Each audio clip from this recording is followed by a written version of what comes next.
Welcome to Conversations with Kara-Leah, where we take a nuanced deep dive into all things related to spirituality, sexuality, power, and awakening.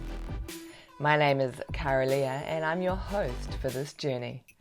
I invite you to relax back, open up, and get curious. And don't forget to subscribe, like, and share the love. Welcome to this episode of Conversations with Kara-Leah. So today's episode is going to be more topic focused. My guest is EJ Kidd. EJ is an American living down in Peru, and we first encountered each other, I think it was in 2021, when she did a discovery call with me, went on to become a client to do one-on-one mentoring. At the time, she was working a corporate role in Silicon Valley doing IT. And then she's done a bunch of containers, been an ongoing student over the last 4 or 5 years. She has moved to Peru, and she is pursuing her dreams of musicianship, right? Working with the voice and sound and mantra. She is a dedicated truth seeker and walking the path of Tantra. And she's also involved with plant medicines and has spent quite a bit of time there in the jungle in Peru. So we got chatting about all the things in terms of cannabis, ayahuasca, Wachuma, psilocybin, acid, and their role on the path of awakening and liberation, and then more specifically, their role on the path of yoga, more specifically, the path of Tantra. And we realized that we both have a lot of direct experience and understanding in this particular area. And it really felt like we could have a super juicy conversation around it all. It feels very alive in the field, and it feels really important, right? It's like, how do these, are they medicines? Are they drugs? Are they toxic? Are they not toxic? Are they dangerous? Are they not dangerous?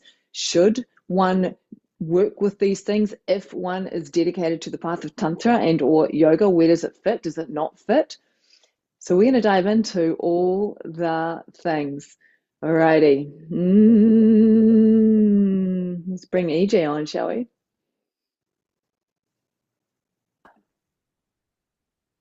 Alrighty, EJ, welcome to Conversations with Kara-Leah.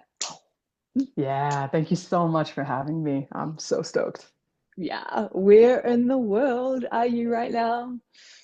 Yeah, I live in the Sacred Valley of the Incas in Peru. I'm about an hour and a half outside of Cusco, and I'm about an hour and a half away from the train to Machu Picchu.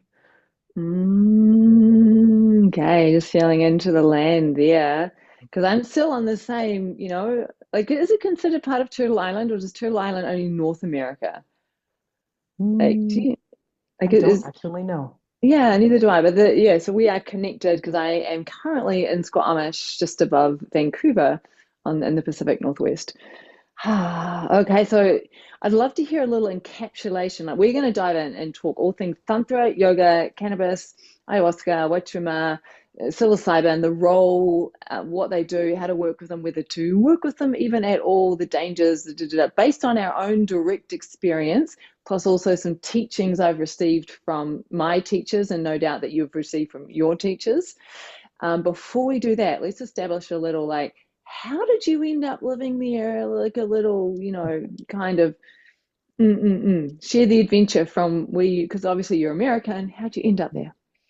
Oh, it's a lot of magic. It really is a lot of magic. When I met you, I was living in a different valley, Silicon Valley. And yeah, I was just dreaming really big about traveling and just doing something different with my life. And I had a massive life shift. I got dumped on the day I was going to get married, and that was just the most blissful catalyst. Hard at the time, but really it just allowed me to shake up what I needed to shake up. I wanted to change my career. I wanted to change my lifestyle. I wanted to change so much. I wanted to give myself so much spaciousness, and all of that unfolded so beautifully. So at the time, I was actually talking to a medicine integration specialist. I had finally found somewhere to sit in the ceremonies in California. Funny enough, their last names were Corona, right at the beginning of the coronavirus, pandemic. That was incredible. And so I'm talking to this integration specialist, and I've been, speaking with her for a while, and she's mentioned several times, like, wow, like, where are you from? Oh, you're from Cincinnati, Ohio. Okay. And I really think you would like my medicine partner. And then finally, I was like, all right, okay, I'm quitting my job. I want to go and do a dieta. And we can talk about that at some point. But she said, great, I'm actually going to introduce you to my medicine partner. So she connected me with a very good friend of mine, now a very good friend of mine. And we had about a 25-minute conversation, December 2020. And she said, oh, hey, you're from Cincinnati? Awesome, cool. Well, this is where I do my dietas in Iquitos, Peru. Blessings on your journey.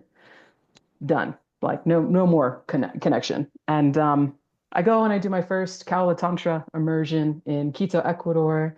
And I'm just like bopping around Ecuador. I found a lover. I was just kind of, getting lazy, enjoying, the status of having a lover at the time. And at some point something landed for me. It was like, okay, EJ, like you need to do this thing. This was the first thing that came to mind. Like, get out of your kapha enjoyment of, sex and gluttony and just like go do the thing. It'll be good for you. And so I call up the guy who's got the center, and he says, "Great, you're landing on this day. Well, your friend lands on the same exact day, 4 hours after you. I'll pick you guys up at the same time." And it was just an incredible connection. So, we ended up doing a dieta together. We actually ended up cooking medicine together. It was her first time cooking medicine ever. She's been a server in the States for like 12 years or something like that. And yeah, it was just this really beautiful serendipitous moment, divinely orchestrated, in the process of orchestration for years. And Hmm. it was always kind of in my mind. I wanted to go to the Andes. I wanted to check out the Sacred Valley of the Incas. And she was like, EJ, I got stuff to do there. You should come with me. And so I came. And then I lived there for like 6 months back in 2021. And it was Hmm. always kind of my intention to come back here and put roots down. So yeah, a lot of Mm. magic, a lot of magic. Yeah. So it sounds like when did you start diving into the path of Tantra? So you mentioned Kaula Tantra. For those that don't know what that is, can you share what that is in your journey into yoga Tantra? Yeah. Yeah, so my very first touch with plant medicine and Tantra was actually with this school. It's a school called Durgis Tiger School in Quito, Hmm. Ecuador. And it was really, really an amazing thing. I had like 2 weeks of vacation at the end of the year, 2018, 2017, something like that. And I didn't know what I was going to do. I knew I wanted to do a retreat. I knew I wanted to go to the beach. And I basically waited till the last minute until I found something that resonated. And it was like the most affordable week-long retreat with, tantra and plant medicine and all of these things. And I booked it last minute.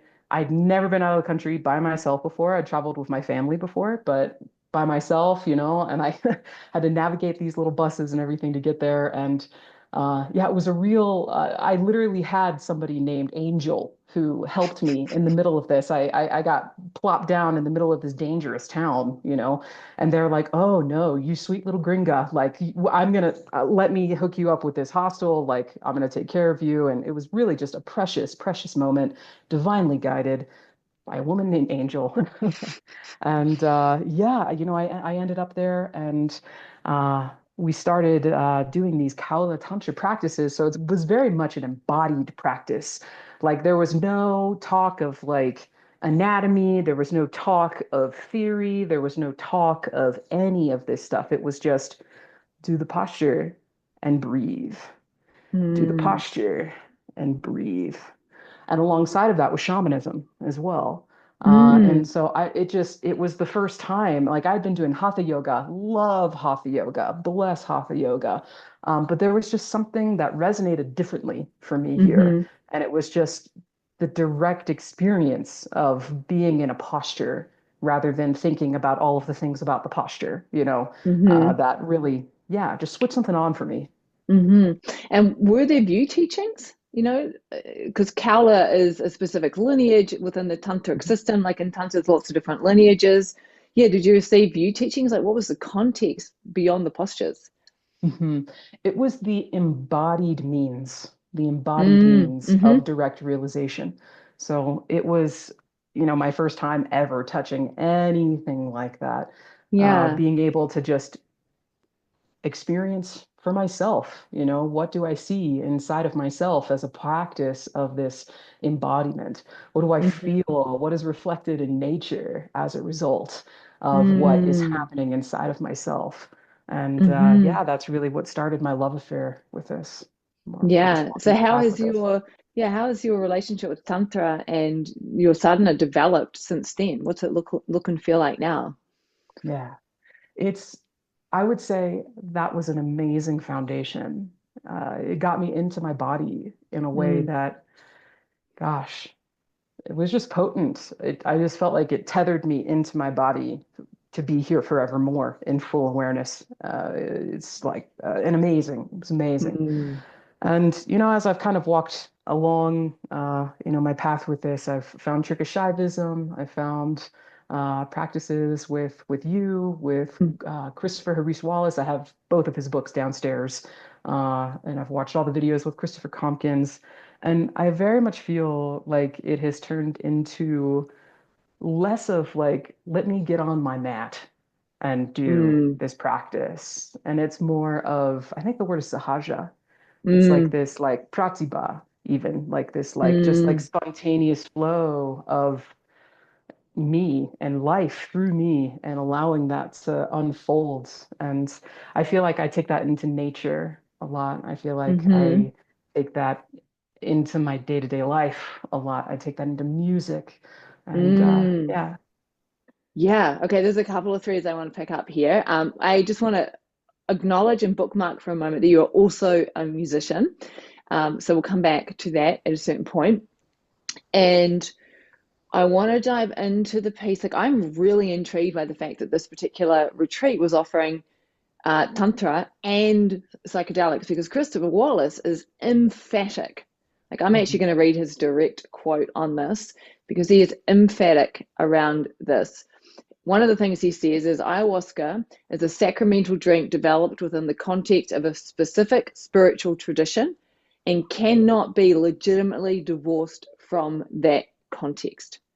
Right, so it's a tradition here, and then he goes on to say that tantric tradition opposes synchronistic spiritual practice, i.e., drawing on multiple spiritual or religious traditions in one's practice.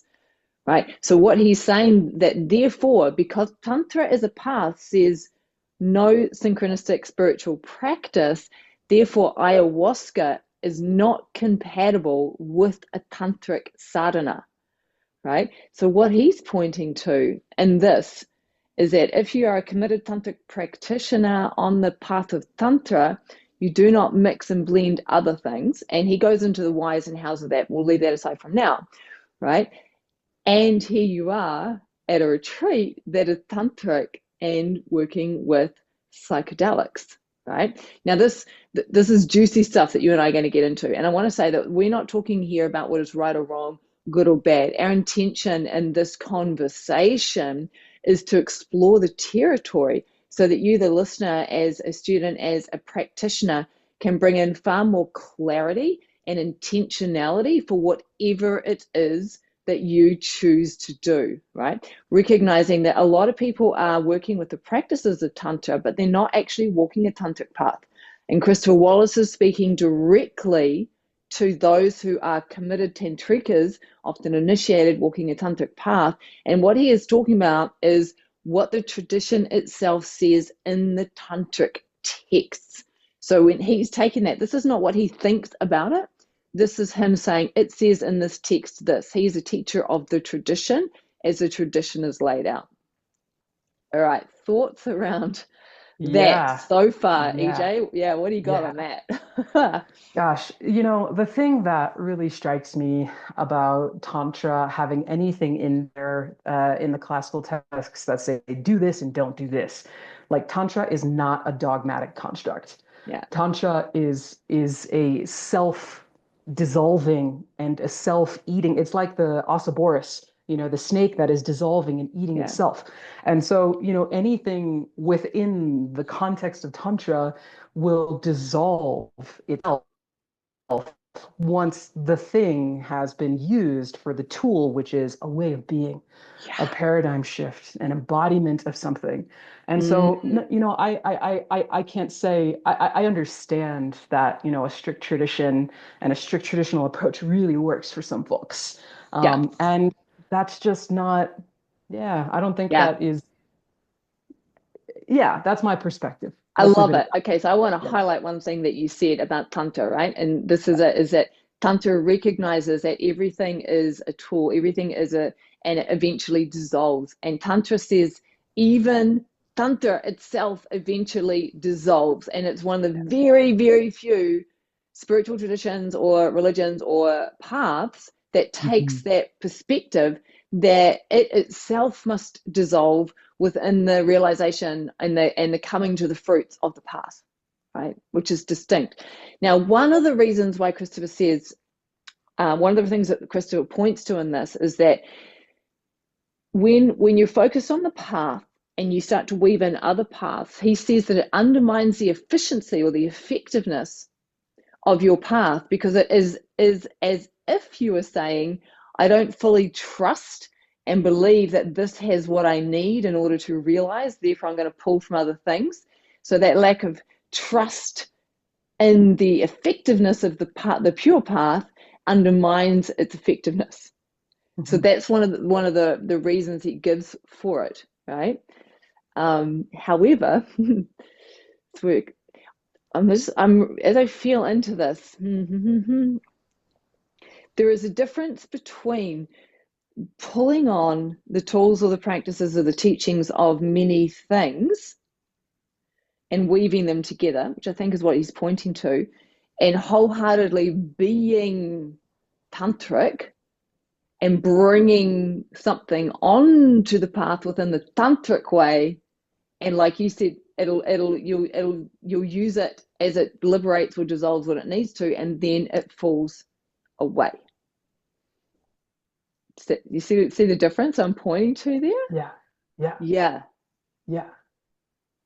Yeah. It's like, it's almost the difference from the natural flow of life Mm, versus I'm here, I'm not getting where I want. Give me that thing. I'm here, yeah. I'm not getting what I want. Give me that thing. And for me, it wasn't it wasn't a choice like that at all. I was actually very, very pleased with my hatha yoga practice and the meditation practices I was learning. I literally had a dream one night and I woke up with the word ayahuasca in my head. And it was just this Mm, strange thing, 27 years old in Cincinnati working in industrial manufacturing. And then these conversations started happening around me. Like I started talking to a guy I mm, worked with about it, and then a conversation in line at the grocery store was happening about it. I'm like, okay, what? yeah. Like, I know I Yeah. like watching like taboo documentary stuff, and I know like for sure like that word's been seeded at some point, but like, okay, like that's not coincidence. Yeah. That what that brings to mind that you are being called to it. And I reflect, I had a similar experience. I think this is really helpful for it to ground what we're speaking of in our own direct experience. So I love that you're like, yeah, it called me in.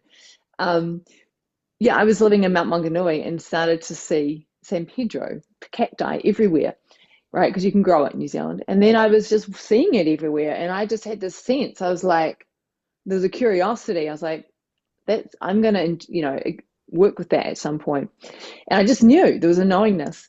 So Wachuma is its Indigenous name, right? So then that was over a period of, I don't know, 3 or 4 years later, I start seeing someone who is in love with it and processes it himself.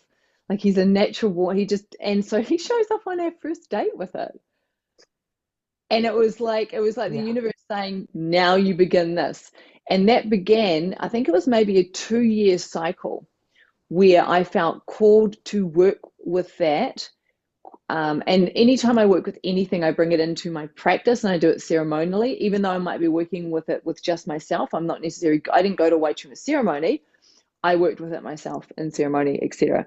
And it had very specific impact on which sexuality. It actually brought up a lot of deep unconscious stuff around sexuality, and it was like it was digging it up, bringing it up so I could process it.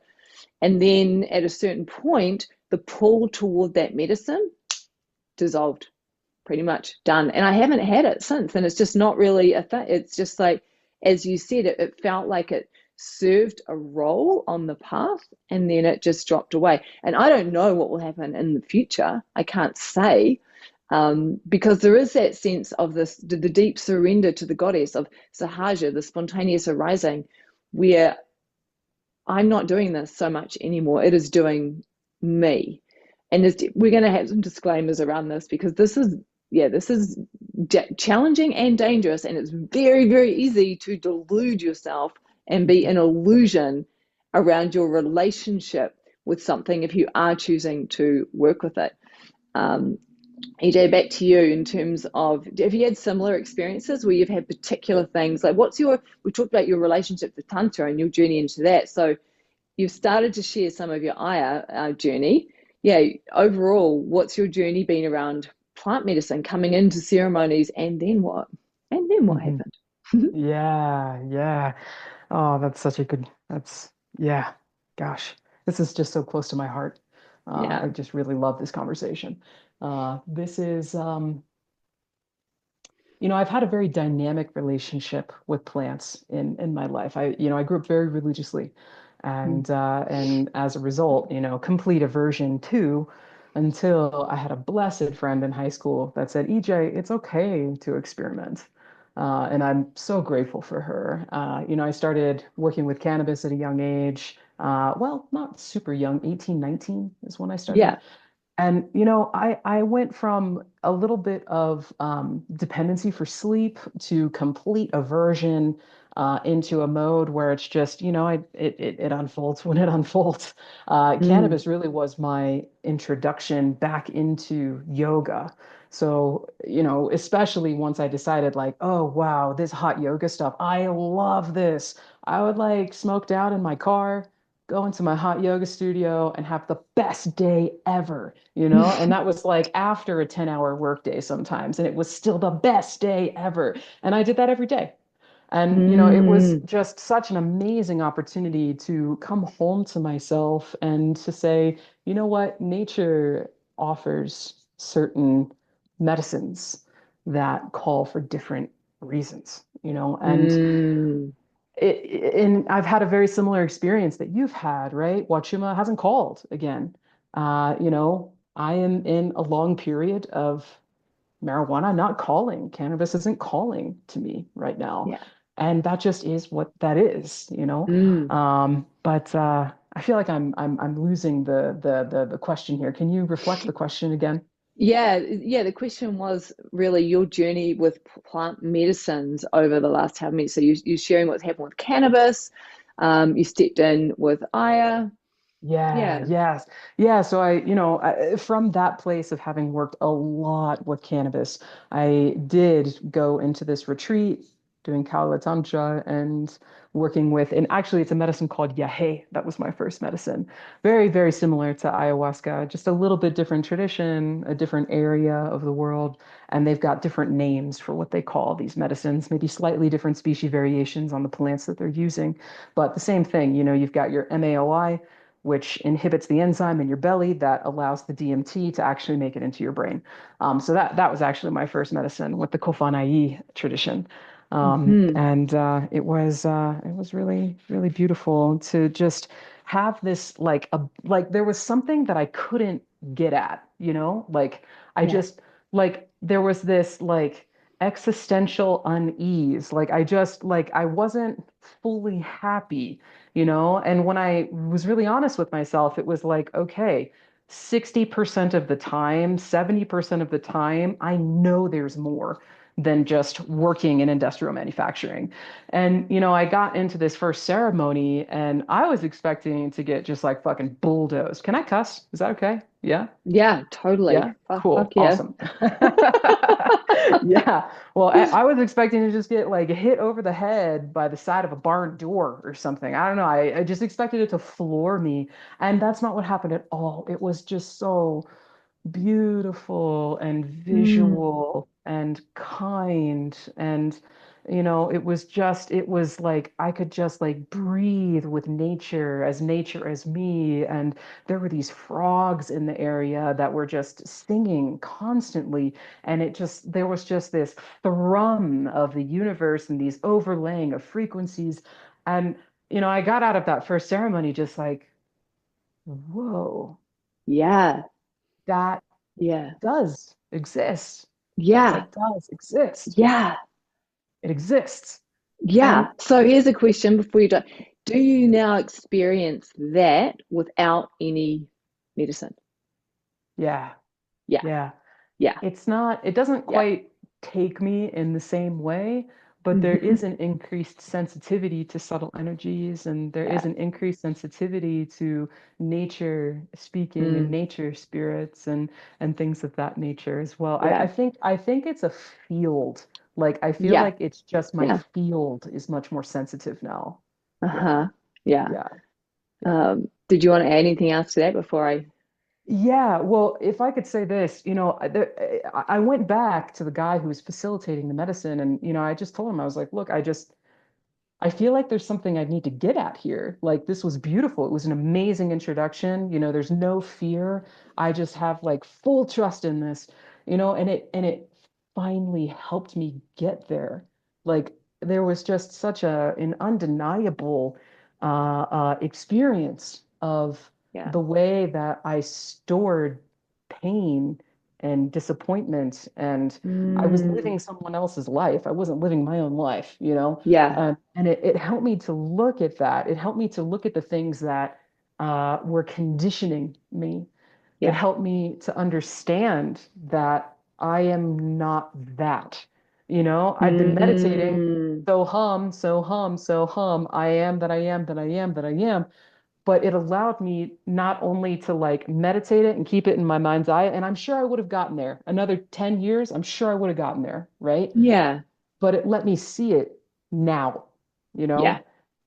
And Yeah. that is what set me on my path really I mean, those ceremonies set me on Yeah. my path to just like, okay, this can be an amazing ally and an amazing tool for expanding awareness in this way.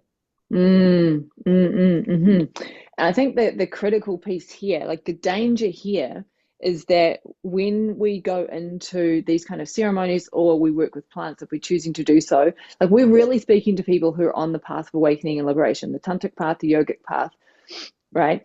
And there is a danger of going in and it creating more separation, whereby and it sounds like this did not happen for you, right? But a danger of going in and it being like these states are associated or attributable to the substance, right? I am here, they are there. In order to have that experience, I need to use the substance as such. Right. Whereas, Impure motives. right, totally, right, chasing the high, peak experiences. Whereas if it's more from, this is what I'm getting from you, is that the plant medicine reveals what is available, accessible, and what is actually true so that you can integrate and access that in your day-to-day mundane reality. And that is the actual work that is required. It's like, oh, now I see and I feel and I'm having that embodied sense, and I'm going to open to that in my day-to-day existence, right? And the danger is thinking, no, I have to take that, go there, over there, da da da, separation. So no, here and now. And there is that sense, like what I heard you say was like, yeah, might have saved me for 10 years meditation. And so there's a danger of like wanting to take a shortcut, wanting to speed things up. It's always like, where am I moving from? Yeah. Right? And we're talking about that sense of the difference of being called into something, being attracted in, where life is, right? And the difference between that and grasping, clinging, going, oh, I want to take the shortcut. I want to speed it up. I want to get there, and there's a difference in where you move from. And I think this is one of the most critical things to understand, that if you are on the path of awakening and you are engaging with medicines, what is the underlying energy? Where are you moving from? How are you orientating to it? Because that orientation will generate the karma, the fruits, what actually happens. Yeah. Yeah, What's your sense? absolutely. Yeah. Anything you want to add on Absolutely. that? Absolutely. I mean, the relationship with the plant, it matters. The relationship with the tradition and the practices, it matters. Those impure motives, like every single one of them shows up around working with plant medicine. Every Mm, single one of them, right? The desire, grasping for power, yeah. right? Thinking that there's something wrong with me and that I need to fix it, and Mm, going after those altered states of yeah. reality. Like they're Yeah. all there. They're all That there. that's a really good point. So what EJ is talking about here is the three impure and effective motives for awakening and liberation. Um, and that first one that you just referenced, right? The belief that there's something wrong with me and I need to be fixed because I'm broken, which is when you look at when people go to plant medicine, probably 99.9% of people are walking in to use it from that perspective. Mhm. Yeah. And that's just going to keep perpetrating. You see that with people that become addicted as such to the ceremonies, is because they're stuck in that sense of I'm broken and I need to fix myself. So they keep going back, they keep going back, they keep going back.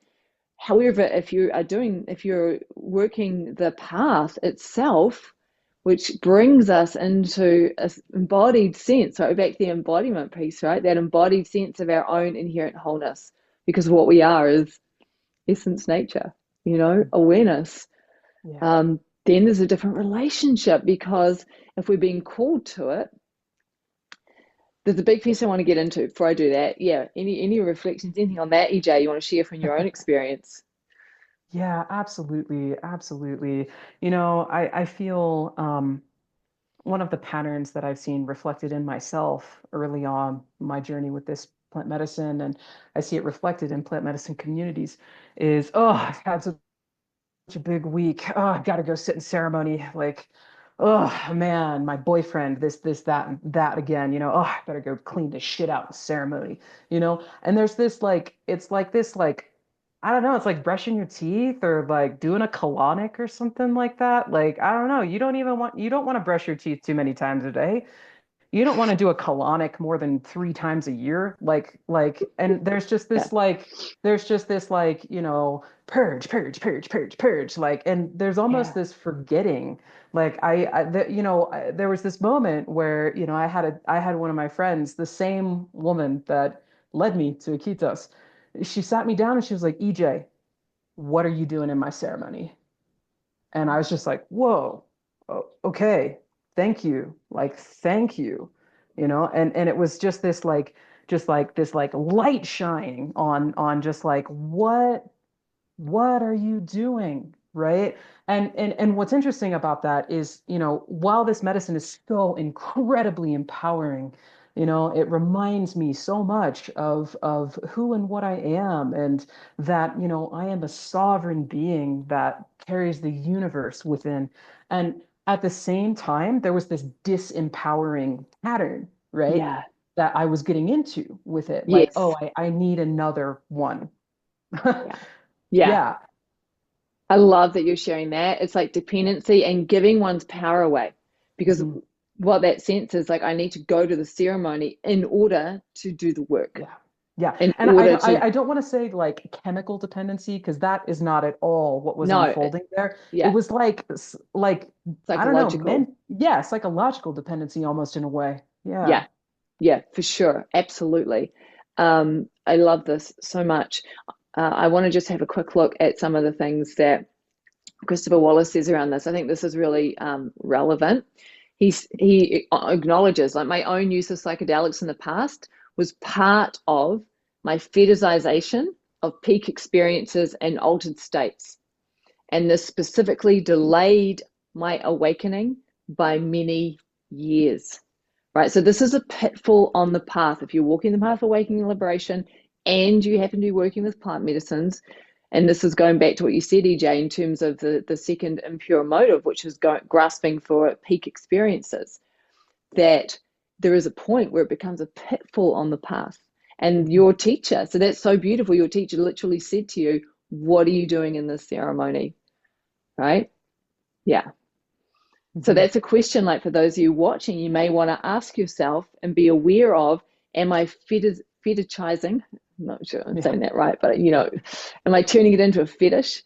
Right? Is actually becoming an obstacle on the path. And this is a pitfall, this is the danger. And this is what makes working with these plant medicines potentially dangerous, because the intensity and the it's so juicy, it can be so fun, but it means that it's easy for someone to delude themselves. And it's a question I've asked myself many, many times, right? Because I've done a lot of work with cannabis, and I'll speak to that in a bit, and just continually checking in.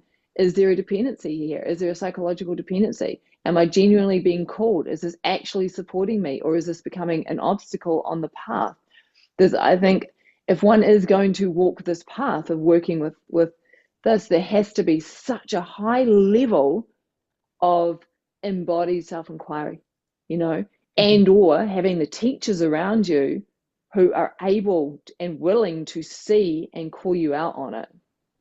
Both. Yeah, ideally both are very helpful. Yeah.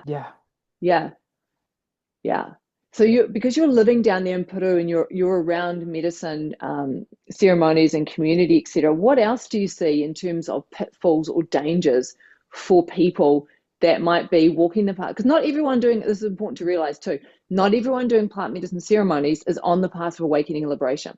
Some people are within just the mundane world and they're looking for healing. Totally different. We're not, what we're looking at is people on the path of awakening and liberation, which takes precedence. That's the most important thing, right?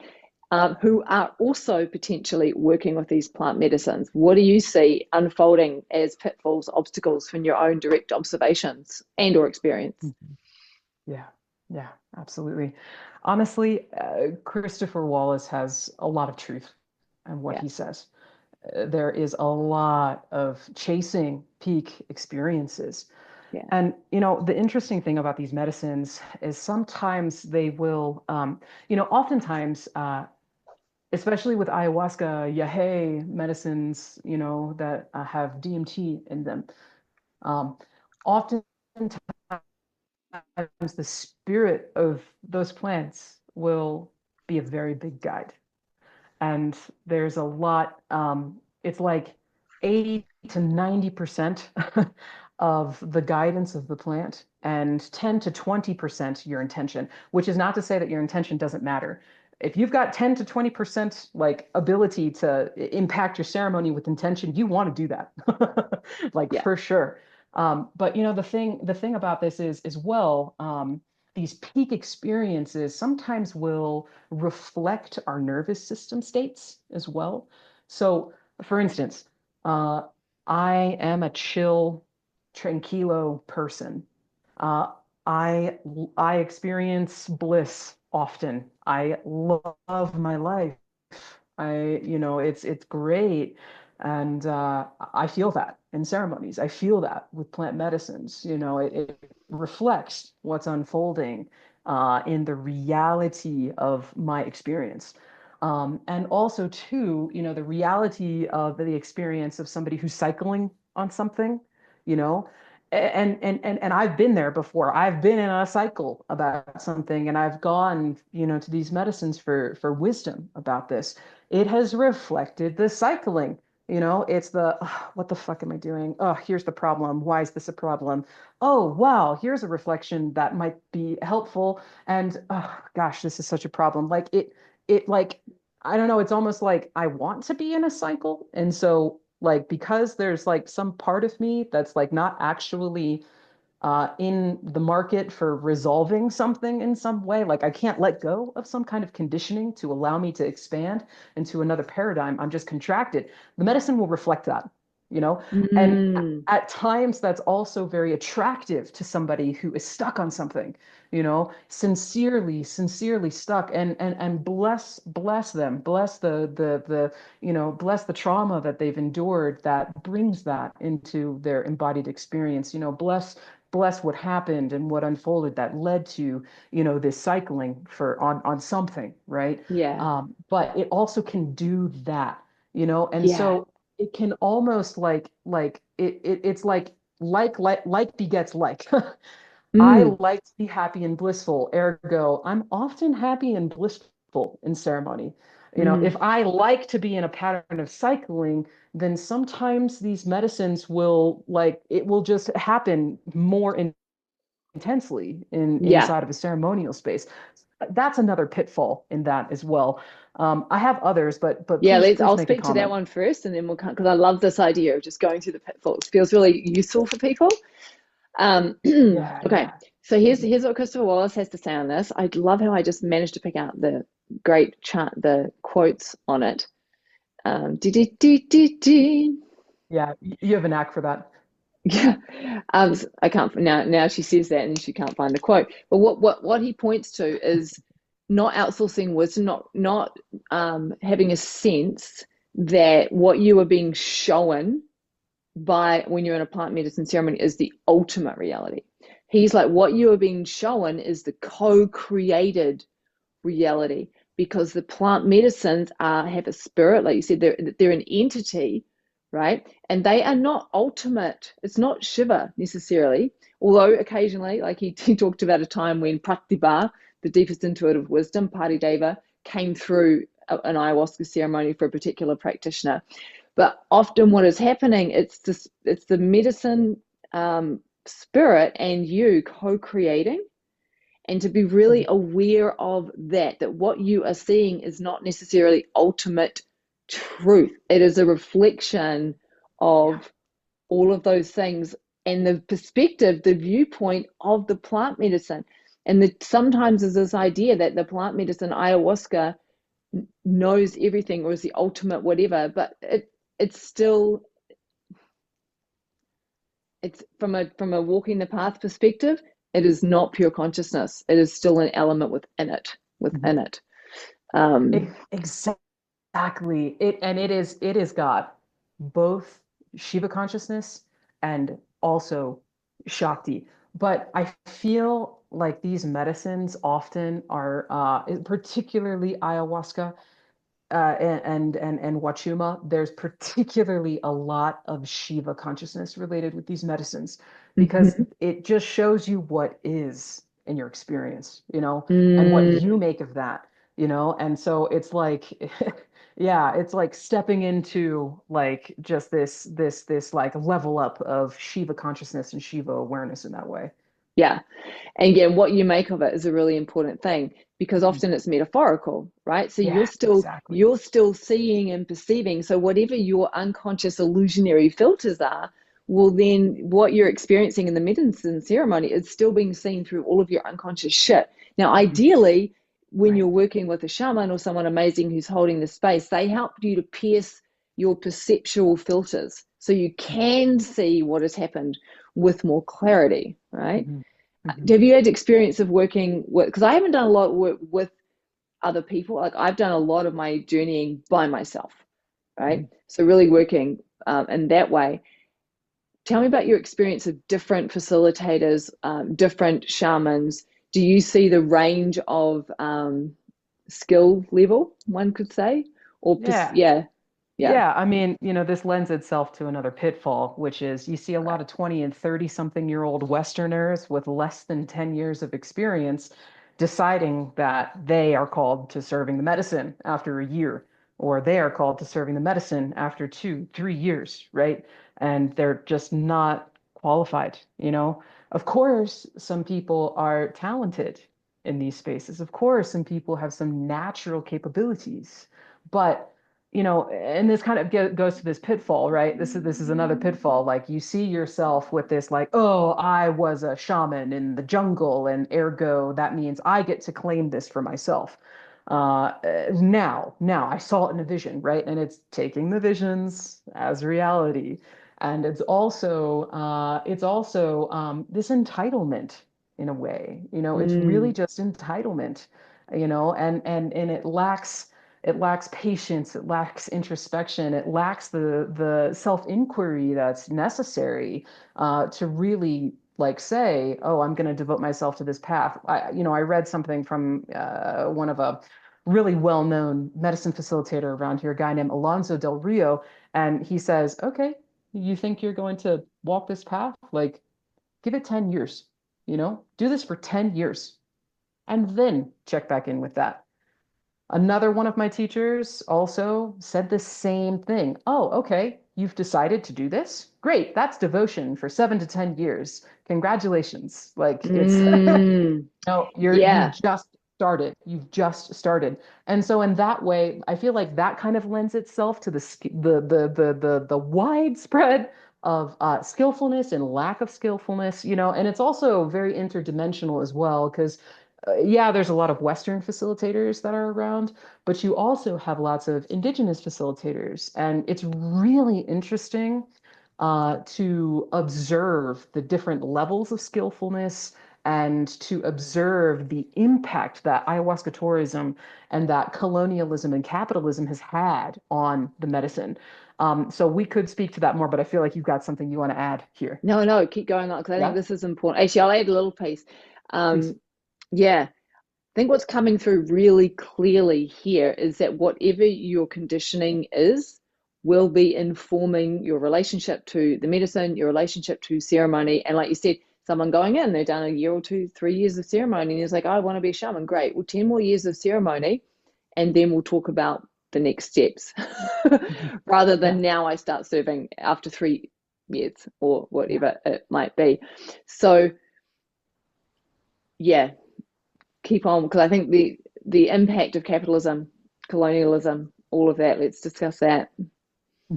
Yeah. Yeah. So let's just start with the spectrum of Western facilitators and Indigenous medicine carriers. Okay.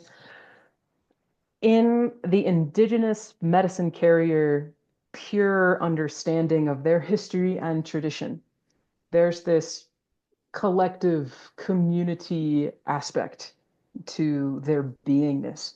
These indigenous Mm, people are deeply interconnected, and you have, different people that have different roles in the community. You've got the builder, you've got the woman who delivers children, you've got the grandmother who knows all of the plants, you've got the shaman who, can really hold it down when you need it. You've got all these different roles that exist. And of course, some of them overlap. Of course, like everybody has to be able to do a lot of things here. But that role of shaman is very much inside of that understanding of the social culture that they exist within. And so they'll start their training. They will be identified at a young age. They might be identified at birth. They may mm, recognize, this is my grandfather who has reincarnated, or this is, 5 generations down the line, here's this healer, and then they give them the same name. And, that's just how they grow up. yeah, Sometimes they're, initiated when they're 3 years old or when they're 7 years old, and so by the time they're serving medicine and they're, 17, they've got a wife, they've got a kid, maybe two kids, maybe two wives, who knows, right? They have literally got 17 years of experience with that yeah. and a whole lineage backing them up. So Mm-hmm. there's a big difference between, a 17-year Mm, old Indigenous medicine carrier and mm-hmm. some 27-year-old who drank for the first time when they were 23 Yeah, and, picking that up, right? yeah, I want to really highlight that difference. yeah. I Yeah, love that, and particularly because in the example of the 17-year-old Indigenous person, they've been chosen or recognized by their community. It's exactly, exactly. community recognition. Mhm. Yeah, it's not coming from the apparent individual naming themselves. Exactly. Exactly. It's community affirmation. It Yeah. is all reflecting all of this. And what I find fascinating is the 20 and 30 something year old facilitator who's Western. It's really interesting to see how these facilitators operate and how they get that community affirmation because they get it. They get it. Uh, but it's in a very different way. It's like it's interesting, you know. But I feel like Yeah. that's another topic. That's another Yeah. Yeah. topic. Totally. Totally. Um, Western ideals, colonization, capitalism has greatly impacted at times the indigenous medicine carriers. So here in Peru, we have a lot of Shipibo Canibo that are the carriers of ayahuasca, and as such, another practice called Sama, which is dieting plants. And you see a lot of people who are ayahuasca facilitators as well from the Shipibo Canibo. And we also see a lot of young people who are ayahuasca facilitators from these traditions. And you know, it's really interesting to see the ways that lineages are started, I guess, in a way, you know, and I want to honor that. Like, I fully honor somebody who steps into that and they say, this hasn't been in my lineage, you know, so far, but like, I want to claim this, you know, I absolutely honor and love that. And also, too, you know, we see a lot of these relationships that some of these uh, indigenous medicine carriers have with Westerners that are about money, right? Just recently, I heard about a place in Peru. I won't name it, although I Mm. think I should. There's this guy who just happens to have a lot of money, you know, used to be a DJ, used to sling drugs, dude's loaded. And he decided at one point that he was no longer going to be a drug dealer. He was going to have an ayahuasca center and have the center there in Peru and do the thing. And so he brought the people, okay? What else did he do? He also shot up ketamine 5 times a day. What else did he do? He sexually predated and got many women pregnant. There's like a whole line of all of this stuff. And, you know, the shaman, the medicine, indigenous medicine carrier with a beautiful lineage and with love in his heart, wanting to create a space that's safe for women, right? He specifically says this, right? He is overlooking what his number one apprentice is doing. He knows what the apprentice is doing. All of the other people in the center know what that apprentice is doing, but it's overlooked because of the business relationship, right? Mm. And so you start to see, you know, these dynamics with, you know, a culture that hasn't had to deal with money until recently, Yeah. like until recently. And, you know, it's really sad in some ways to see that unfolding. Um, Mm. and yeah, anyways. Yeah. So I think it's important to understand all of this context. So if you're on the path of awakening liberation and you're working with plant medicine, from the perspective of when we look at those impure motives, right, which is the belief that something's wrong with you, the addiction to peak states, and the chasing of power, right? The antidote to those is the prayer for pure motive, which is a teaching that we've both received from Crystal Wallace. May I act, may I practice, may I move from love, you know, from a desire to know the truth. Like the desire to know the truth antidotes chasing peak experiences. You can't do both, right? It's about truth. And then may I move for the well-being of all beings, which antidotes the chasing of the power. So as someone stepping into, like maybe you're going to Peru and you're doing this, is to orientate to that prayer for pure motive and the way that you choose who to work with, so that your energy and your beingness and your money is going toward those who are working with the medicines in the most beneficial way, you see. Yeah. Yeah. I want to talk about spirit, because in terms of pitfalls on the path, so from a tantric perspective, right, there are so many non-corporeal entities and beings that exist. And from a tantric perspective, part of the practice is knowing how to protect your practice space. And it's a recognition that these things happen and you want to work skillfully with it. For more on this and more in-depth deep dive, check out the podcast I'll drop in the show notes on the emerald that Josh did. Amazing on this, really, really incredible. Because Buddhism, Tantra Yoga all acknowledges the existence of non-corporeal entities and how to work with it, and it's a really big, important thing. Okay, if you are working with plant medicines, you are opening to that you are bringing and ingesting the spirit of the plant medicine within you, and also, particularly if you, I know this for sure with cannabis. If you work with cannabis, it opens your field and makes you far more vulnerable to other beings and entities, right? And so one of the reasons for working with plant medicine within ceremony is that the shaman is holding the space, is setting it up in such a way that nothing may enter the space that doesn't have your best interests at heart, right? So if you're working in a more casual way, this is a very real thing, and it's a very real danger and pitfall that you can unknowingly open your system up to possession. Sounds like a very strong word. Influence, possibly, from other non-corporeal beings or entities. EJ, what have you seen? What have you experienced? What's your wisdom around this? Yeah. This is a very common thing to come in touch with. And, I feel like it has a lot to do with what paradigm of reality does one exist in, you know? Yeah. I, absolutely, I recognize the spirit of nature. Absolutely, I recognize the spirit of the mountains here in the Andes. It's palatable, it's potent, it's really present. It's very present. But I think the perception of reality based on, your personal view, I think has a lot to do with that. So I think there are certain perspectives that include the idea of possession and demonic presences and black magic and entities. And, I want to be really clear about that. This is a very cultural understanding of energies.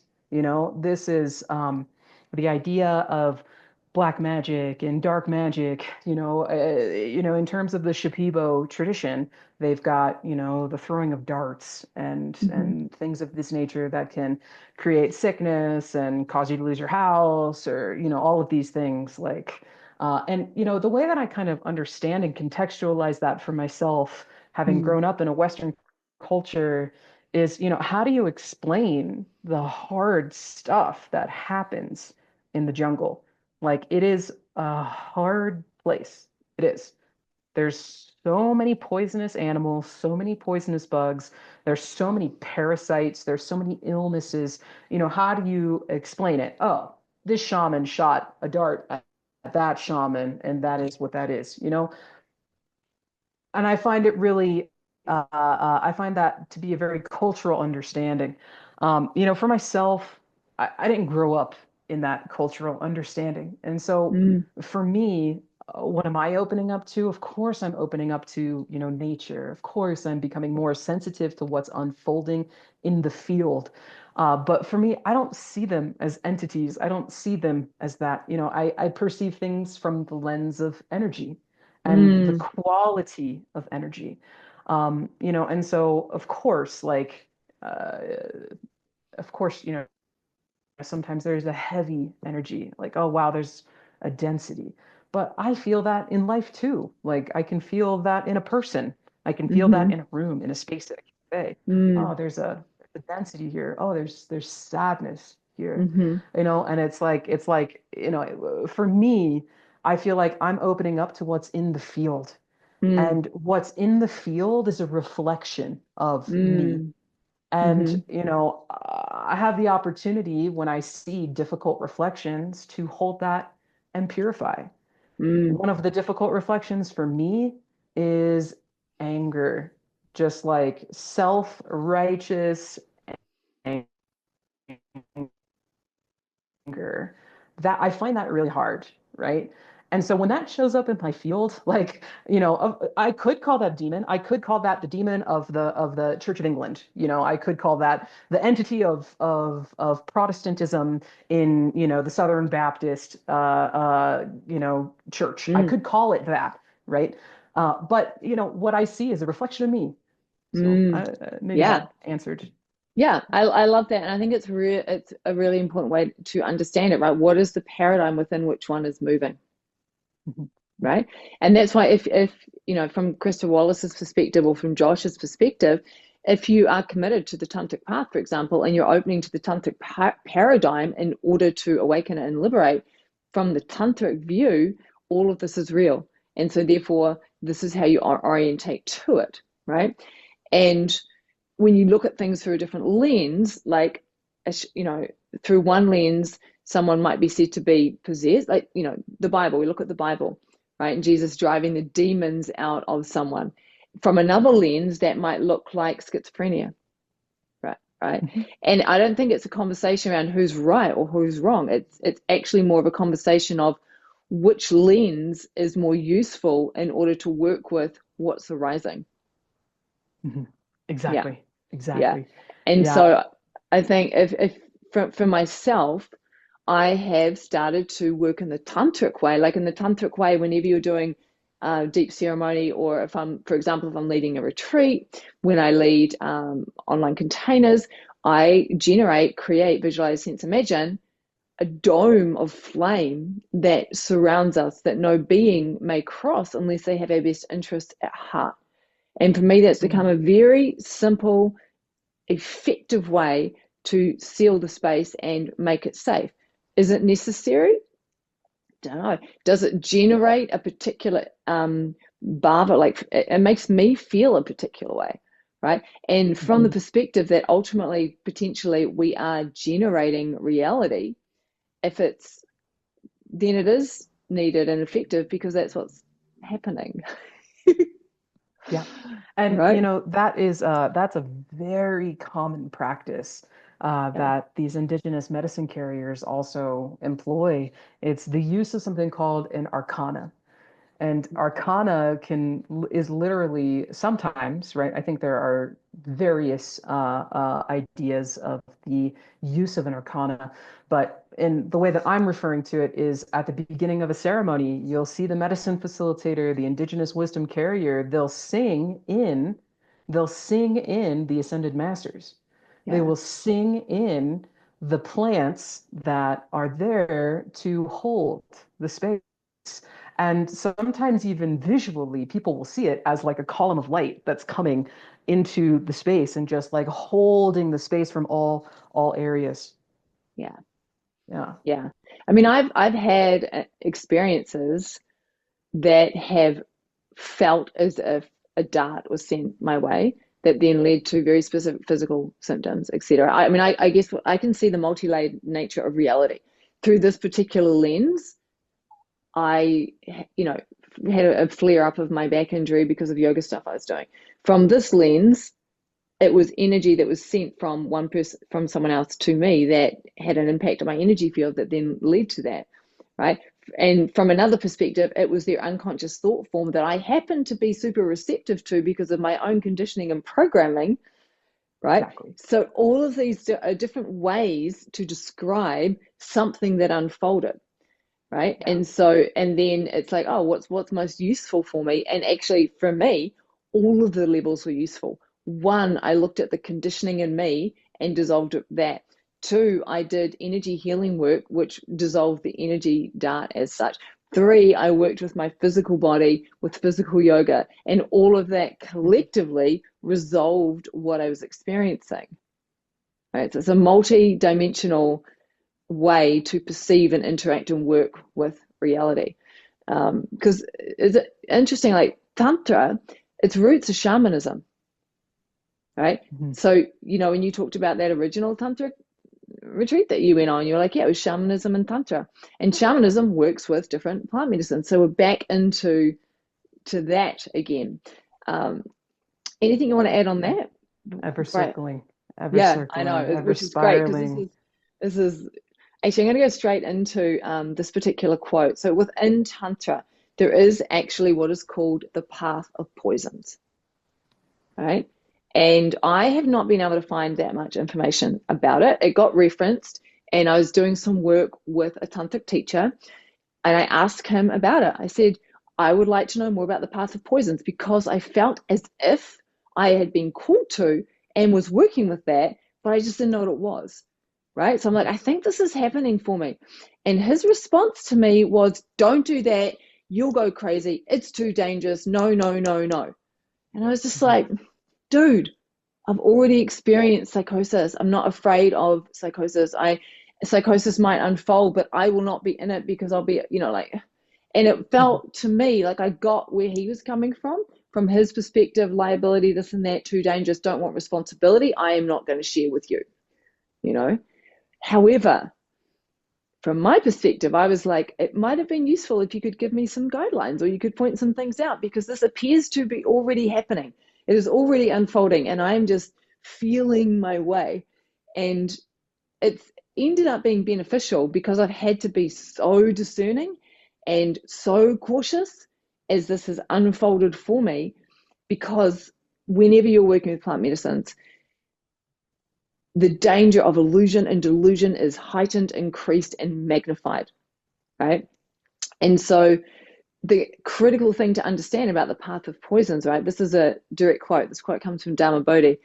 The use of them, plant medicines, is called the path of poisons in Tantra, not the path of medicine or the path of ecstatic experience, because the purpose of using them in Tantric Yoga, under brackets, under a qualified guru, is to learn to remain sober. That is, connected to the base or nature of mind, essence, nature, awareness, even whilst the psychoactive substance is circulating in the brain.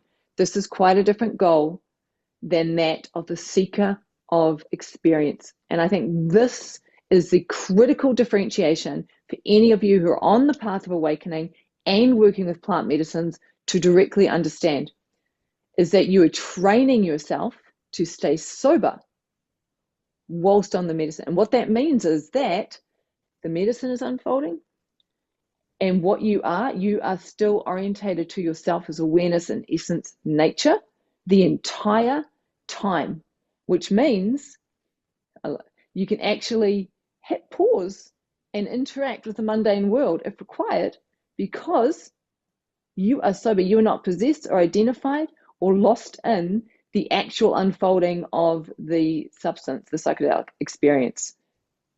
EJ, over to you. Yeah, yeah, that's so, so good. I have a really good friend here who worked really in depth with an amazing Wachumera. And one of the practices that was given to her that I also discovered on my own after she shared this with me was, it shouldn't matter how much medicine you've taken and where you are. You could be 200 milliliters into a Wachuma journey at the grocery store, and you can communicate with the shop owner in the same way that you would communicate without the medicine.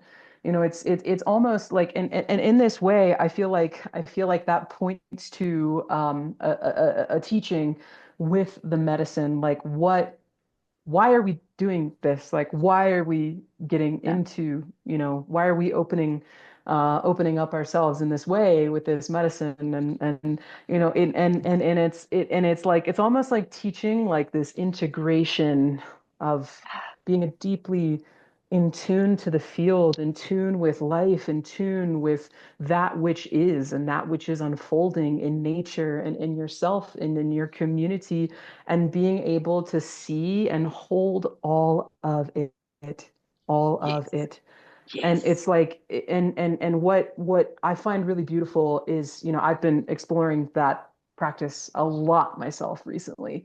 And honestly, like my friends, like it's the biggest like thumbs up to me when I have a really good friend who knows me really well and is like, "Oh, you're 90 milliliters into Wachuma today? Oh, okay. Yeah, Cool. yeah, yeah. It's a really big difference. When I mentioned that Wachuma, this person showed up on our first date and he chose the dose and I just trusted him. He's like, just a minor dose. So we go out to a restaurant, right? And I'm sitting there at the restaurant and the walls start to melt. And I'm like, I wouldn't categorize this as a mild dose. Fortunately, I have experience in writing this kind of thing, and I can simultaneously be here and just be having an ordinary dinner on an ordinary first date, talking to the waiter, whilst this is also running on this level of intensity, right? Yeah, it's a very important distinction for sure to make. And I think part of this, right, is that when we're working with the plant medicine, that aspect of distinction here too, and I think this really applies to cannabis. People don't necessarily think of cannabis as a plant medicine. However, within the yogic tradition, there is history and tradition of it being used as a plant medicine. And in my own experience with it over particularly the last 8 years, I had a 6-year break when I stopped when I got pregnant with my child, and then paused for a good 6 years. And when I came back to it, it was absolutely liberation work and medicine. There was no recreational use of this anymore at all. And so there is a major difference between taking something, like a lot of people will smoke cannabis to numb out, to avoid, to distract, right? So anytime you're using a plant medicine for that reason and chasing a peak experience is actually avoiding, numbing out, distracting, you see. So the moment that you're working with anything as a way to avoid, you are no longer working with it from a yogic perspective. You are actually coming deeper into samsara. You're coming deeper into delusion, right? Whenever working with something, the reason for working with it is to go into deeper intimacy with what is. And so with cannabis, what that means is, let's have a chat about this, DJ. What that means is that my own direct experience is when I work with cannabis, and I work with cannabis and tobacco together, because I've found that tobacco is very grounding and it really makes it more of an embodiment thing, and it's just how it's been trained in my system. I work with it to go into samskaras, unresolved emotional patterns that I haven't been able to get into because the psyche is so desperately trying to protect me from feeling them, right? So it became a tool. It's like, okay, I can't get to this through my practice, I'm gonna, work with cannabis. And it always felt like taking the elevator down. It's like, whoo, down. Now I can fully meet that really scary, awful, horrible, uncomfortable, holy shit thing, and meet it fully so I can digest and dissolve it. Right. So those two distinctions is that you're working with the plant medicines and training yourself to stay sober with it, orientated to awareness, and you're working with them to become into greater intimacy with what is. Yeah. EJ, what you got? I know you got some things on that. Oh, I got some things. My first thing is I've got a little moth that is very attracted to your chin right now. Hopefully it goes up and does its thing. Do you happen to know your doshas? Your Ayurvedic dosha? Yeah, some combination of pitta, the fiery and the not kapha. There's no kapha. There ain't no kapha in there. Yeah. It's so funny because my friends that all have vata as a part of their doshic those two. constitution love the tobacco for a grounding effect. So I just found that interesting. So gosh, I mean, I have to say I've had a very similar experience to you. I had a time in my life when I was using it for fun. I was working with cannabis for fun. I was working with cannabis to check out. I was really depressed. I was having a hard time sleeping, and thank God I had a terrible experience. I think I got some sketchy weed from a sketchy dealer. And honestly, I think he touched some ketamine and then touched my dime bag of weed because I think I was in a K-hole, and I didn't know it, I didn't know it. And so after that moment, I was like, I am done, never again. And I just, pieced out on that medicine for a while. I was like 20 at the time when that happened. And, something happened when I was like 26, 27. I decided to just like, you know, evolve. I left a relationship. I decided to just be really happy. Like I just wanted to make decisions that were happy. And one of those decisions was going to hot yoga every day and smoking a joint in my car as I go into it. And it was revelatory. It was a revolution. It was a renaissance of me being in my body. It was a renaissance of Yeah. joy, of Yeah. coming back into my own. And it was just such embodiment Yeah. medicine Yeah. that allowed me to just be so much more present, And Mm-hmm. obviously there is a dance with dependency here. Like, oh, do I need weed for yoga? Oh, do I need weed to feel happy in my body? Oh, okay, put it down for a little bit. Yeah. But it just like it lets me get somewhere that, and what I like about this is that it's not the thing that allows me to get there. It's the tool that creates a bridge to Yeah. this embodied experience of being. Mm-hmm. And then, I get to kind of like close the gap on that. Yeah. And the spirit of that plant is with me. I know and love the Yeah. spirit of that plant, and I know and love how it can interact with my body and bring me just shoop right here. Yeah. Yeah. There's a couple of things I want to speak to there. One that I want to acknowledge is that it's widely known that the spirit of cannabis is highly possessive. Very interesting thing, right? Yeah, So there is sticky. no, yeah, sticky, right? It's very, very Yeah. sticky.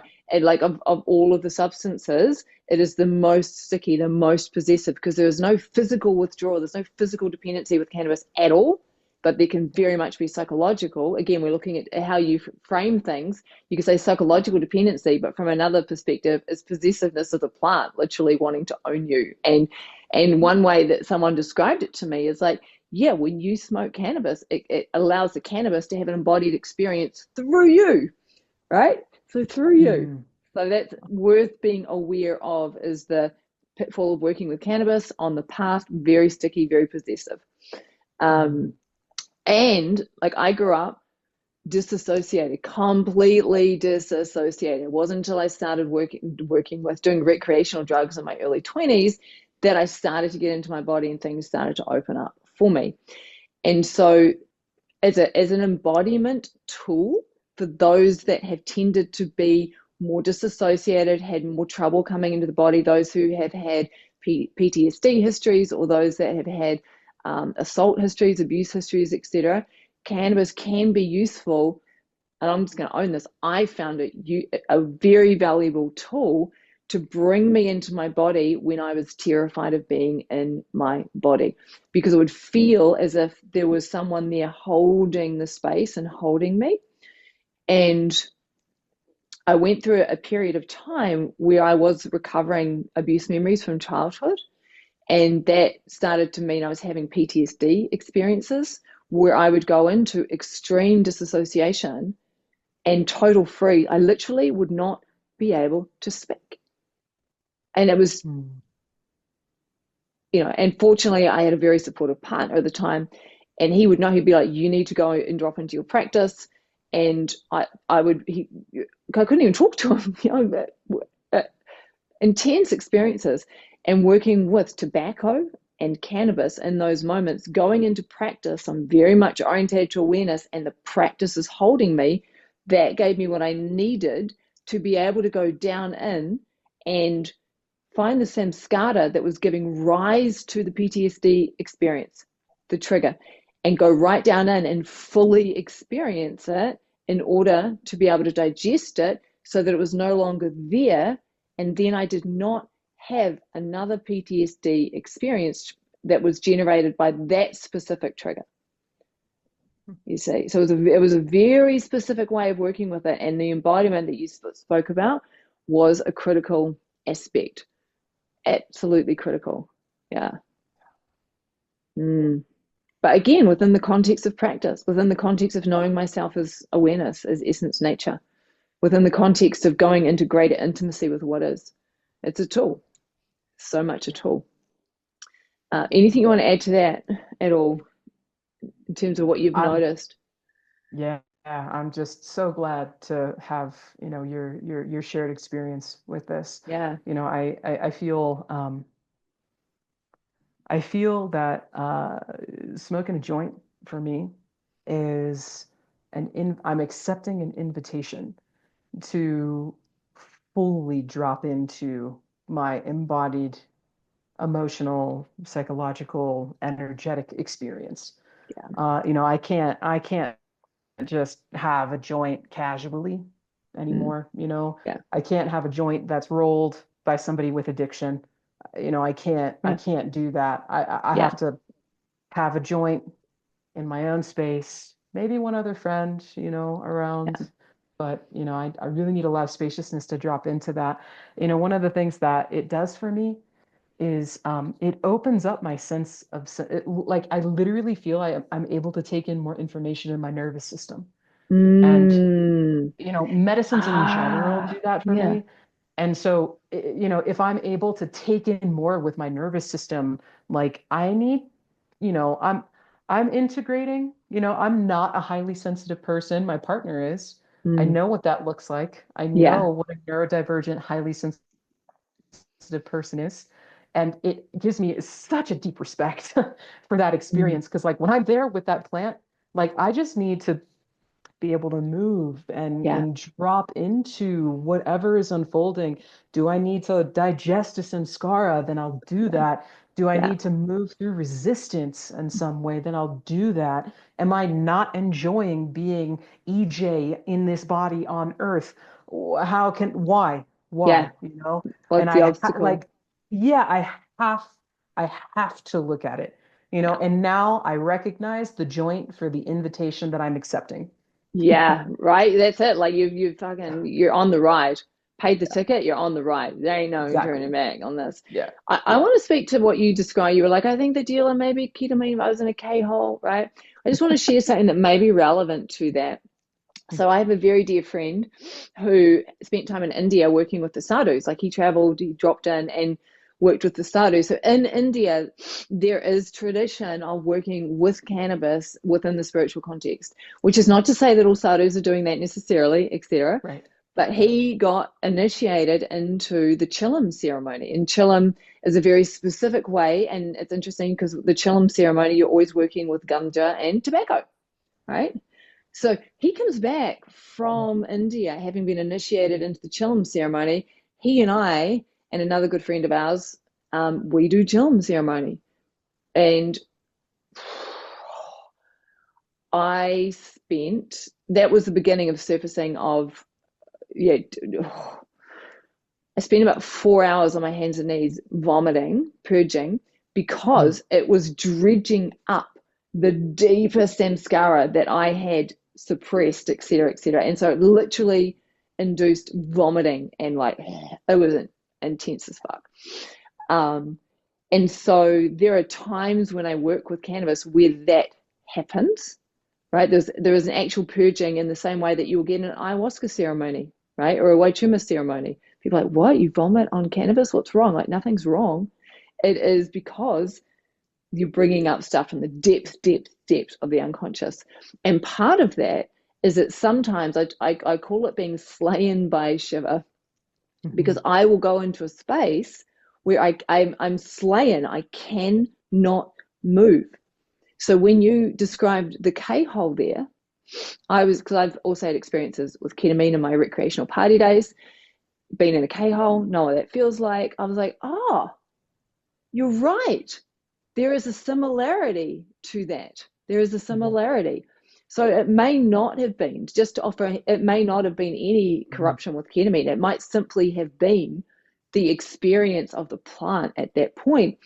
And what's interesting is, like, in my journey, at a certain point, when I have had that experience of being slain by Shiva, what you called a K-hole, there was a marked shift in relationship with the plant at that point in time in terms of frequency and use thereof.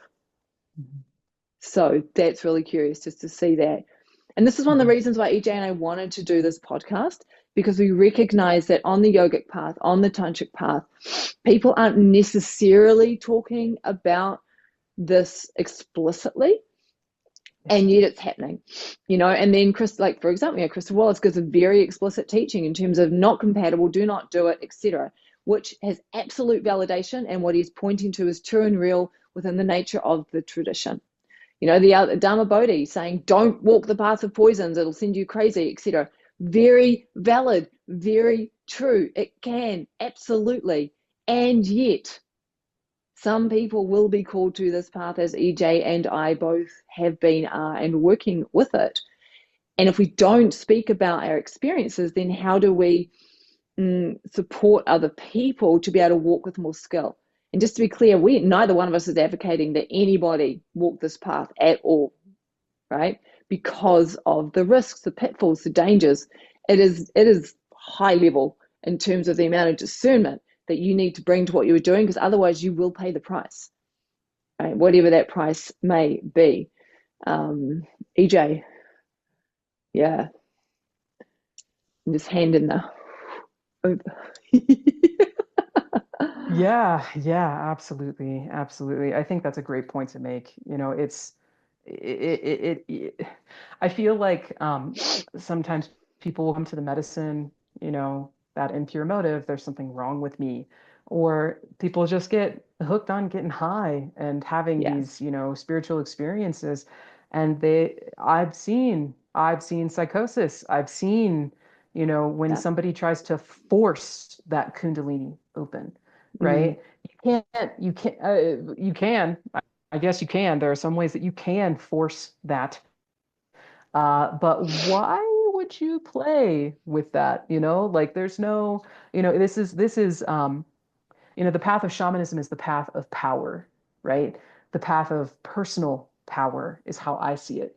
Meaning, I listen to myself. I listen to my guides. I listen to what is true and real and unfolding. And that's it, period, end of story. Yeah. And the danger of that is, who is the I listening to what? Because when we're still identifying there's the layers and the filters, what we're actually coming from can be the conditioning stuff. But you know what? It'll happen, and you'll realize it, and you'll just have to deal with the consequences, right? And this is from the tantric yoga perspective. This is the path of sahaja, the spontaneous arising, of just allowing and being with, and it is very, very difficult, very, very dangerous. I want to read one more quote from Christopher Wallace that he speaks to here. He talks about working with plant medicines. He says the purification, the digestion of samskaras is right on the money. If you are able to approach psychedelic use or an ayah ceremony in this way, to purify and digest your samskaras, as simply an accelerated method of cleaning house, it is much more likely to be compatible with your tantric sadhana, or indeed with any realization path. This is the crucial piece, me feels, is that, again, I almost feel like, EJ, we are emerging the orientation or the teaching of this path through our dialogue and our conversations. So thank you for this. Is that if you're on the path of awakening and liberation, the most beneficial way to orientate to plant medicines is that you are working with them as a way to digest samskara and vikalpa, limiting beliefs. Right? That is their purpose, not to seek peak experiences. That's a pitfall. It separates out. No. But for the cleaning of house, for the liberation process itself. And if you are going to do this, then all the things that EJ and I have discussed will be really helpful for you to be able to navigate with more skill and in a more beneficial way. EJ, do you reckon you could summarize from our conversation what your take, like if you imagine, if you sense into someone who is working with plant medicine, who is on the yogic tantric path, if you were to summarize from your own direct experience, wisdom, knowledge, etc., some pointers or 3 key takeaways or something, what would come through from you? Inviting your full medicine woman power into this. Yeah. Yeah. I mean, I think I would just quote the prayer for pure motive to start off with, do it for the love of oneself, do it to know the truth, and do it for the well-being of all beings. This Yeah. is I think one of the best ways to really approach working with this medicine. And Yeah. Also too, discernment, a really deep sense of discernment for who you're working with and why. Yeah. Sometimes the who doesn't matter. And when the who doesn't matter, you know you're with the right person. Mm. For women, talk to your sisters. Really talk to us. I am I am really, really, really saddened by some of the sexual predators and the way that sexual predators are just they just, nobody calls them on it, for whatever reason, they keep doing their thing. Like really, really talk to your sisters. If you're called and you're not sure, chances are your best in is talking to your network, right? Yeah. Who's around you, who's connected in a good way. Is this person also an aligned person for you? All of these things. But yeah. And Mm. also too, integration. Medicine integration work is absolutely invaluable. Invaluable. This is, an opportunity to create that bridge, Yeah. from the ceremony into your life, because the work is not what's in ceremony. The work is outside of ceremony, walking day-to-day life and being able to access those teachings and live those teachings and let that unfold. That is the magic. And I cannot emphasize the importance of that enough. Yeah. Those are my takeaways. Ooh, I love it. I love it. I love it. Pray for pure motive, discernment, talk to your sisters, integration. Yeah. All right. My takeaways, if this path is calling to you, you're on this path. 1, recognize it is the path of poisons. The intention is to be sober with the medicine, to recognize that you are learning how to orientate to awareness, even when there is an intensity of phenomena arising in the field that is so juicy and so right, to be able to stay orientated to awareness. It is a path of sobriety. I recognize that.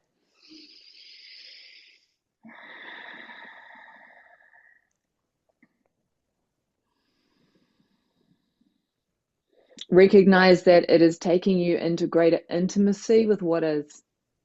That is not as avoidance or chasing of peak experience, not avoidance, not attachment, but greater intimacy with what is. Right? That is what is happening. And so within that, within the recognition path of sobriety, orientation to awareness, knowing yourself as awareness, greater intimacy with all it is that if you are working with it and you're on the path of awakening and liberation, always work with it within the context of ceremony and or practice, recognizing that practice becomes ceremony, right? I would only ever do it within practice, even though sometimes I would be going into a dinner party or into a nightclub. But when I'm working with it, I'm working with it ceremonially in practice, dropping into practice, and that is the practice because it's the integrated path that I'm on, right? So Because if you're using it for samskara digestion, for example, you want to be seated in your practice for that. You may get to a level where you're able to go into a mundane activity and digest simultaneously, right? But that's probably not where you're going to start out. It's probably not where you're going to start out at all. So those would be my takeaways. Yeah. My mind is starting to... Can you summarize my takeaways?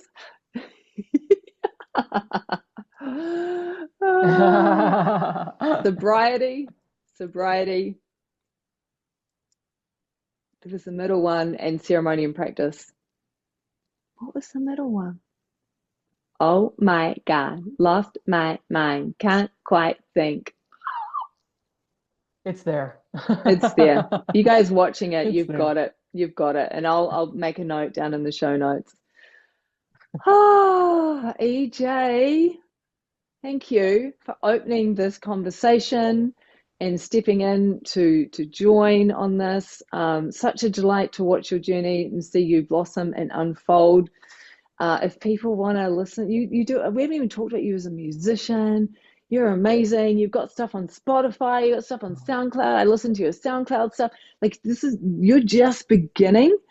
And oh my God, where you're going to be in 5, 10, 15, 20 years. Boom, boom, boom, boom, boom, boom. Let's go, sister.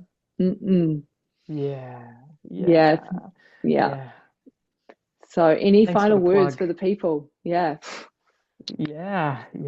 Just such a pleasure to be here with you, Kara-Leah.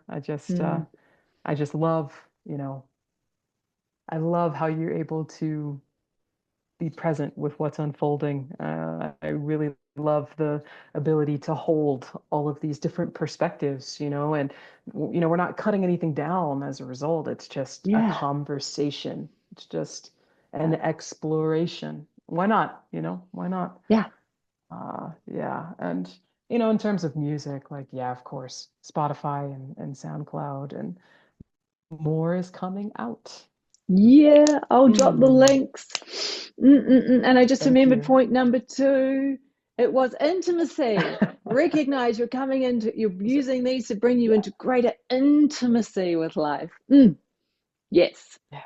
All righty. Thanks for listening, watching. Everyone stick around because I will do reflections after this. Alrighty, so that was EJ Kidd and I discussing the use of plant medicines on the yogic tantric path of awakening and liberation. And just a couple of things to add to that. I really loved speaking to EJ because, she's been living in Peru for a while. She sees a lot, she feels a lot, she's got that beautiful understanding. And I love when we just dove into the pitfalls, and really good to bounce back and forth around this as well. It's something I haven't spoken about publicly very often, barely at all. But on my path, it has been necessary for me, right? I'm not advocating this for anybody else at all, not advocating for it. For the nature of the conditioning, the trauma, all the things that I was carrying, it turned out to be just part of my path was using these different medicines or poisons. Right? They are also seen as poisons. That's the path of poisons, using them as a way of cleaning house, as a way of digesting samskara. Initially, it was pure recreational use, and that sent me all the way to psychosis. Just a reminder here, right? I went into psychosis when I was 29 because I was combining yoga, meditation, and psychedelics, etc. And I just didn't know enough, and I was not orientated to awareness. I was not able to maintain that. So I went into psychosis. I went into a psych ward. It's very real that happens. It was only when I started to consciously work with these things much later on as a way to clean house. By then, I was only working with them within the context of practice. And what that means is I was working with Uchata practice. I have a very strong sadhana. I did 1,000 days in a row of Uchata practice. I practice every day. At the moment, I'm doing chanting for an hour in the morning, Uchata practice in the evening. I'm also doing sun salutations every day and other practices as well. Sometimes I practice yesterday 5 hours a day, right? Strong sadhana. So when I'm working with cannabis and tobacco within the context of practice, that means I will smoke with intentionality, and then I will sit down and I will start to go through my practice. And if I start to get lost, orientate back to the practice, orientate back to the practice, orientate back to the practice. This is the sobriety aspect, right? Of continually coming back into staying sober with it and training myself, my capacity to be able to do that, you see. So